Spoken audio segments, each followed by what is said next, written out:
హైదరాబాద్లో విద్యార్థిని అపహరణ కలకలం రేపింది. నగర శివారు బోడుపల్లిలోని ఓ ప్రైవేటు కళాశాలలో ఎంసెట్ కోచింగ్ తీసుకుంటున్న లత అనే విద్యార్థినిని గుర్తు తెలియని వ్యక్తులు ఎత్తుకెళ్లారు. నల్గొండ జిల్లా సూర్యాపేటలో లత తల్లికి ఫోన్ చేసిన ఆగంతకులు 10 లక్షలు డిమాండ్ చేశారు. విషయాన్ని కొడుకు ట్రాఫిక్ కానిస్టేబుల్ కు తల్లి వివరించింది. సోదరి కోసం కళాశాలకు వెళ్లిన ఆయనకు ఆచూకీ కనిపించకపోవడంతో మేడిపల్లి పోలీసులకు ఫిర్యాదు చేశారు. లత ఆచూకీ కోసం ప్రత్యేక బృందంతో గాలింపు మొదలుపెట్టారు. అన్నోన్ పర్సన్ ఫోన్ చేసి లతాని కిడ్నాప్ చేసాము, 10 లక్షలు ఇస్తే వదిలిపెడదాం లేకపోతే చంపేస్తాం అనేసి వాళ్ళ అమ్మకి ఫోన్ చేశారట.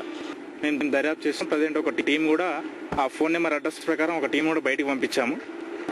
నిన్న 6:30కి కాలేజీలో జాయిన్ చేసి వెళ్ళిపోయాను. నేను మళ్ళీ మార్నింగ్ ఏదైనా నేను డ్యూటీకి నల్లగొండ ట్రాఫిక్ స్టేషన్లో డ్యూటీ చేశాను. అయితే ఈవినింగ్ 5 o'clock మా అమ్మ కాల్ చేసి మీ అబ్బాయికి యాక్సిడెంట్ అయిందని చెప్పేసి మీ అమ్మాయిని తీసుకెళ్ళాము, మేము కిడ్నాప్ చేసాము, 10 lakhs ఇస్తాను ఇడిచి పెడతాం అమ్మాయిని, లేకపోతే అమ్మాయిని చంపేస్తాము, 10 lakhs తీసుకొని హన్మకొండ రైల్వే స్టేషన్కి రండి మీరు అని చెప్పారు.